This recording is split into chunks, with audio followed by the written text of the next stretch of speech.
Sonic Shadow Generations is one of the greatest Sonic games ever made, and even in a passionate fanbase with extremely varying opinions, I am still very comfortable saying that. Sonic Generations is a game that honors the legacy of Sonic the Hedgehog by bringing back other levels from previous games and giving them an overhaul in both graphic fidelity and level design. In the Sonic Generations portion, you get a total of 9 different stages with 2 acts each, and most people can agree that almost every single one of them is really fun to play. However, in the Sonic community, there's always discussion about one stage in the game that people really don't enjoy, and that is Planet Wisp. This is the level that the game actually concludes with, and it leaves a sour taste in people's mouths because it is the final level and they expected the game to end with a bang, and unfortunately it didn't deliver. Even I have been on record making fun of this level. And of course, Modern Sonic also gets his fair share of really good stages, including Chemical Plant, Speed Highway, Seaside Hill, and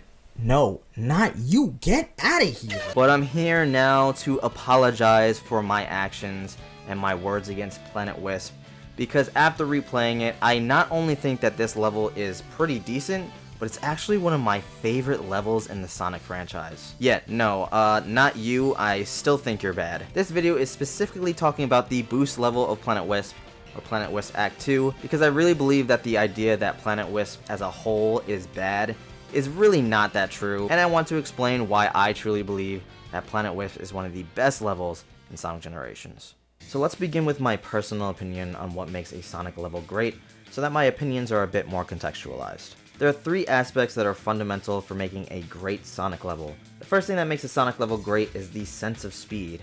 Sonic is a character all about going fast, so this is the most basic principle of level design that must be adhered to. Am I always going fast? When there's platforming, am I able to do so quickly if I'm skilled enough? For Planet Wisp, yes, I would argue that it is very fast-paced. The opening section really doesn't need any explaining. You're pretty much boosting the entire time, but when we get to the factory, which is when everyone's complaints usually start to begin, I'd still argue that this platforming is pretty fast-paced. You're still constantly pressing the jump button and moving throughout the level, so Planet Wisp hits the mark on the speed aspect. The next thing that makes a great Sonic level is the question, am I constantly being pushed forward? In other words, does the game halt my momentum to force me to wait around for other platforms or avoiding any hazards? I would say that there are really only 3 instances in this level where you're waiting for a platform, but it's so short that it doesn't feel like it interrupts you. The first is when you get to these treetop platforms. Sometimes you need to wait around a second to jump onto this platform, or else the platform doesn't rise high enough for you to lock onto the B enemies. That wait is maybe 1 second, and depending on when you get there, sometimes you don't even have to wait for it. The second is when you arrive at the tower and you have to wait for a minecart, but this again lasts maybe 3 seconds before you're right back into the action. The last place is when you are waiting for these buzzsaws to pass your path so that you can hit the spring.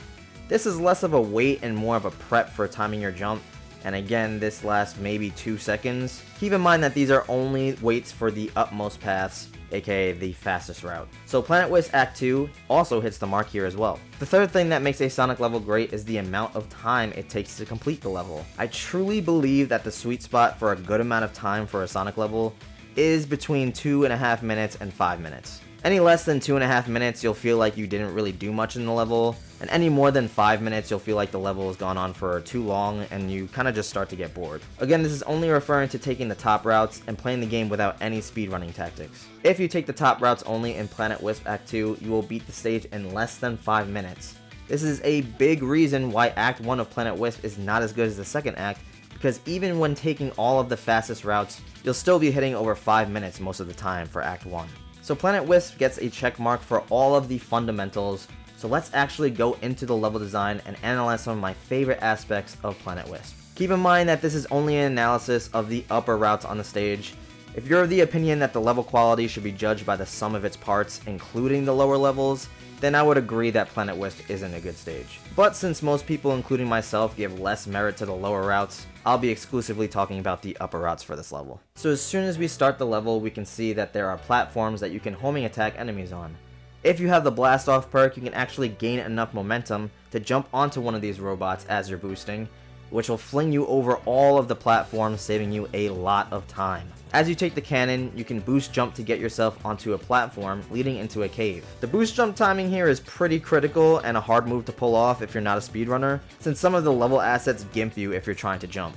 I even found this glitch where you can get stuck in this tree, which indicates that my suspicions of the section not being entirely reliable are kinda true. The rest of this outside level is pretty straightforward with some great platforming, and most of the Sonic community agrees that this is the best part of the level. So to save time, I'm going to skip to the section that most people have a problem with, and that is the Eggman factory. So we begin by taking a rocket upwards into the factory. The biggest issues in this factory are the missiles, especially your first encounter with them, because some of them come off screen. Players should be able to react to level hazards even if it's their first time playing a stage. This level hazard falls into the trap of needing to play the level first in order to know that it's coming, and I personally don't agree with that philosophy. Luckily, that's one of the only cheap hazards in the stage. As we move on, we get to wall jump and use one of these trick launchers to boost ourselves upward. I love this platforming section here, where you need to time your jump to avoid the buzzsaw, but also have enough time to where the falling platform doesn't sink out from under you. So you need to take both hazards into consideration at once. After you reach the end, you get to these sinking platforms. If you're not careful enough, you can sink to the bottom. But if you notice, there are other platforms that lead to a higher section, so if you have good timing, you can jump on those right before your platform falls. If you're successful, you get the most challenging quick step section in the game, and it is so satisfying to pull off. Now we get to the dreaded tower, and personally I think this section is super overhated because to me it feels like a jungle gym. I know a lot of people have problems with the fact that this section is entirely 2D, but I still have fun regardless, and I think that the 2D actually complements the platforming here. So as we begin, we can wait to hop onto one of these minecarts. This may be obvious to most people, but some people actually don't know that you have the ability to boost on these parts. What's even better is that the carts will always follow underneath Sonic, whether you're boosting or in the air, meaning you don't have to worry about falling if you need to jump when you're on the cart. This gives more control to the player by allowing them to choose when they want to go fast. When you get to the end of the minecart section, the hangar here has a really cheaply placed enemy, and if you're even a second too slow, it will hit you, ending your perfect run. This enemy is a pure test of reaction time, so as soon as you see the green reticle, unleash your homing attack to save a bunch of time. I love how along the paths of the minecarts, it gives you options to proceed to higher platforms, because if these carts were just stale and offered no platforming, they could have been so boring. My favorite is this easy to miss rocket wisp. At first it's not apparent where you need to use it, but if you have a keen eye, you can see the trail of rings that indicates that you need to use the wisp there. Using the rocket wisp here gains you access to an even higher path.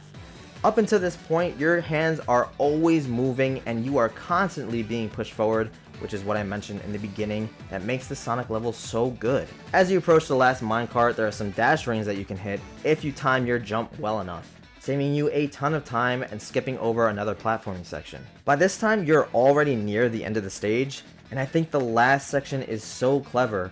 It gives you a sense of urgency because the ceiling is falling and it'll crush you if you don't escape, so you need to find those orange wisps fast. Repeat this twice and you will be right at the goal ring, and you'll complete one of my favorite stages in the Sonic franchise. So those are the reasons why Planet Wisp Act 2 is one of my favorite stages in Sonic. So now that the video is over, there's only one thing left to do, and it's to show you guys the complete run of Planet Wisp Act 2. Thank you guys so much for watching, and thank you for 160 subscribers.